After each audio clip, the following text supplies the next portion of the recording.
Anybody heard of Virginia Hall? An unpainted canvas. I love it. When I do these little dog and ponies in front of college groups or high school groups, I invariably get some young man or woman that says, oh yeah, Virginia Hall, it's a dorm at Mary Baldwin. No, well it is, actually, I've seen it, but not my Virginia Hall. She was an incredible female operative during World War II for the OSS, actually started out with the SOE, the British Intelligence Organization. She's from nearby Baltimore, Maryland, just across the river.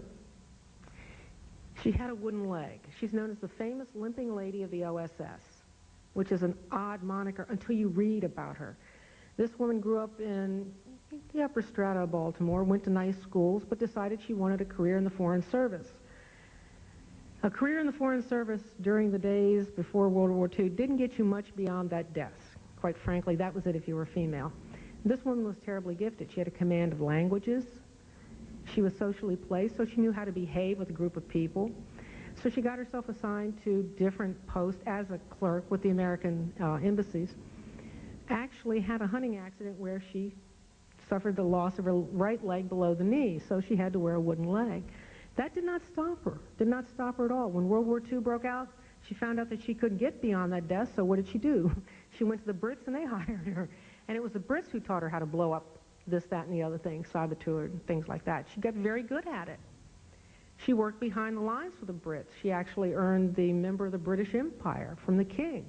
Now, after a fashion, it dawned on her, you know, I'm an American.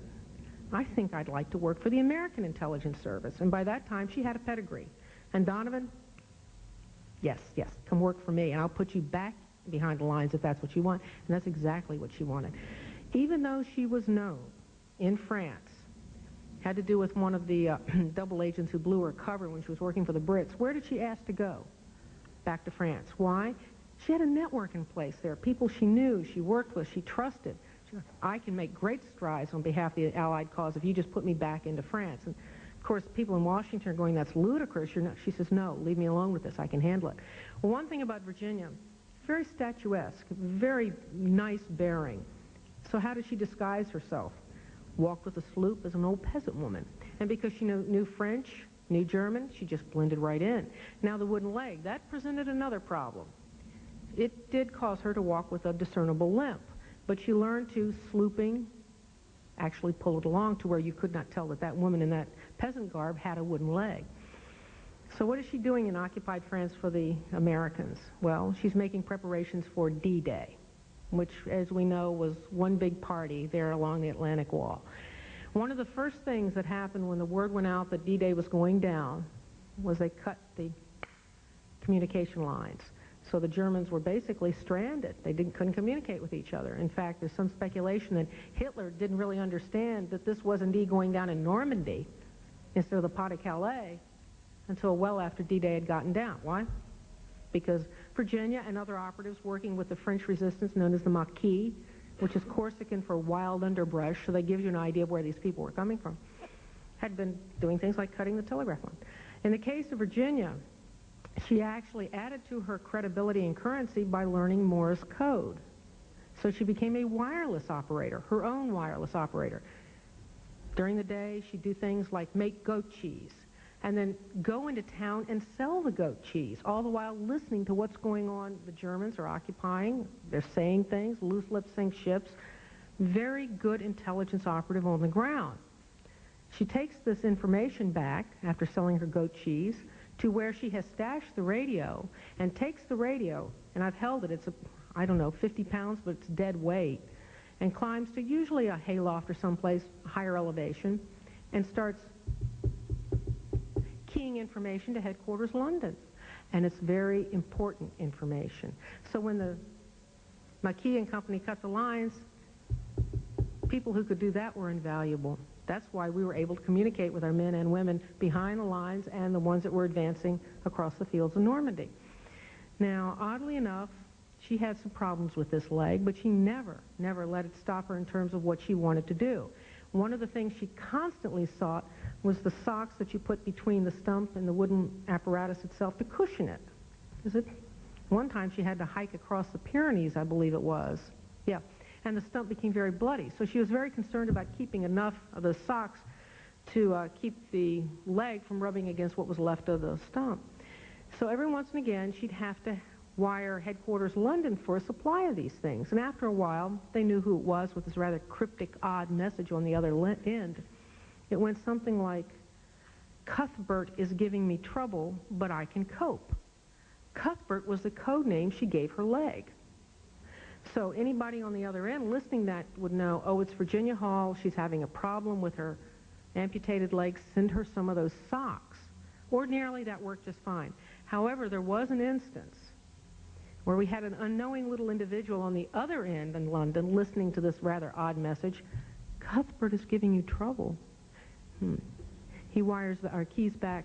If Cuthbert's giving you trouble, have him eliminated. In other words, shoot yourself in the foot again. And she says, no, that won't work. Why did she have to disguise her wooden leg? Well, remember, she's well known. She is known as the most dangerous operative in all of Allied France by the Germans themselves. The woman with the wooden leg is the most dangerous Allied agent, male or female, in all of occupied France. So if it went out over the wire, and the Germans were listening in, we know they were listening in, that this person was having trouble with an amputation, it's Virginia Hall, and they'd immediately find out her location, and that would probably be the end of her and whatever she was doing on behalf of the Allies. So that's why she developed this little code about Cuthbert. She always referred to the leg as Cuthbert. Now, I mentioned again the Women's Spies display. She's one of the 7 women I included in it. Why? Because people invariably don't know of her, and I think that's sad, because she did incredible work for this country. In fact, she earned the MBE from the Brits, and this nation bestowed upon her the Distinguished Service Cross, which, as you know, is the second highest military award for bravery after the Medal of Honor. And she was a civilian female. She was the first civilian female to receive this award, and it was because of her daring do in occupied France. Now, at the end of the war, Truman had disbanded the OSS. General Donovan went up to Truman and says, I have this agent, and you might want to confer this decoration upon her. She's been approved for the Distinguished Service Cross, and we think it's worthy of a White House ceremony. And Truman agreed. So a cable went out to where Virginia was still in London cleaning up after the war. The President of the United States would like to bestow upon you in a White House ceremony the Distinguished Service Cross. Please respond. Well, Virginia gets this, and she goes, oh, she's mortified for a couple of reasons. One, she kind of liked the undercover world, and if there was going to be some successor to the OSS in the Cold War era, she'd like to be a part of it. And you don't do that and blow your cover at a White House ceremony where C-SPAN might show up. You just don't do that. That's not good etiquette. The other thing, she says, I am busy here. She felt obligated to the men and women who had basically sustained her as a covert operative. And she said, no, I'm tired. I'm busy. So she got this cable back to headquarters here in OSS in Washington. I'm sorry, but I still have work to do here. She stiffed the President of the United States. Now, what they did do, when she wrapped things up and got back across the Atlantic, Donovan, in a very quiet ceremony there in the E Street headquarters building we talked about, conferred upon her the DSC with only her mother in attendance. So that gives you an idea of this woman's focus and dedication to what she was doing. So I included her, even though I have luminaries in there like Julia Child. Another one, Marlene Dietrich. Anybody know that she did PSYOPs, morale ops? It was the idea that she was a very, very popular woman in Germany. Sad to say that when she kind of renounced Hitler, he did not treat her too well.